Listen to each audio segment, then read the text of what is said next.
everybody. Today we'll move on to the concept of sustainability. I could probably ask you to define it now and you'd probably come up with a reasonable definition. So this won't be a complicated topic. You can see above my head I want to split it into two sections. I want to talk about what sustainability is and then give you a definition of sustainable development. But you should find it very straightforward. Let's begin by looking at the syllabus. A lot of text there, but it's really not that complicated. As far as knowledge goes, you need to be able to define sustainability. This is the word-for-word definition that's in the syllabus, and I'll read it out. But my intention is to give you a simpler and I think a better definition of sustainability.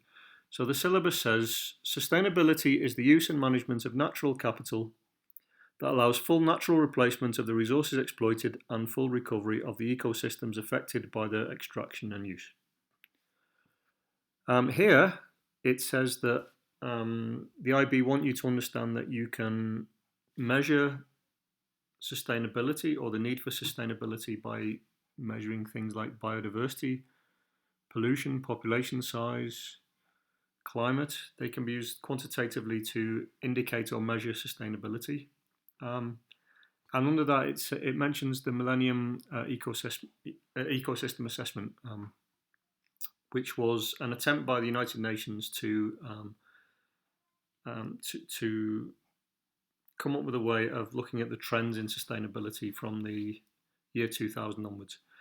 Now, I won't go into that because I want to do a separate video where I want to talk specifically about global cooperation and specifically United Nations summits and attempts to put that into context. So we won't talk about that at the moment. And then in terms of applications, it says, the IB says that they want you to be able to understand the relationship between natural capital, natural income and sustainability. I pretty much covered that on the previous video about natural capital, but we'll mention that as we go through today. Okay, so this is my definition of sustainability that I'd like you to learn, please. Sustainability is creating natural income at a rate that allows the natural capital you use to regenerate itself. That's pretty obvious. Without regeneration of the natural capital, you can't continue to have natural income and therefore you have no sustainability. You might recognise this picture that I've pasted in down here. I took this from the YouTube video that we watched called The Story of Stuff. The Story of Stuff is a video that shows you the current linear model of economics, which is definably unsustainable. In order to achieve sustainability, what we need to look at is how we put sustainable targets in each of these arrows. And if we manage to do that, we move from a linear economy to a circular economy, which we've talked about before. Okay. Now, I said I wasn't going to mention the United Nations, but there is one part of the UN's work that I want to mention. And that's when it comes down to sustainable development. The term sustainable development was coined in 1987 in a report directed by this lady, Gro Harlem Brundtland. I'm sure that's not the right way to pronounce her name in my accent. But she's an interesting lady. She was the three-time Prime Minister of Norway in the 80s and 90s. She was Director General of the World Health Organization, which is in the news at the moment, between, I think, 2007, 2010, something like that. She was, before she was Prime Minister of Norway, she was Minister of the Environment. But I don't think she's seen really as an environmentalist. She was a trained doctor, and she was a very, very anthropocentric person.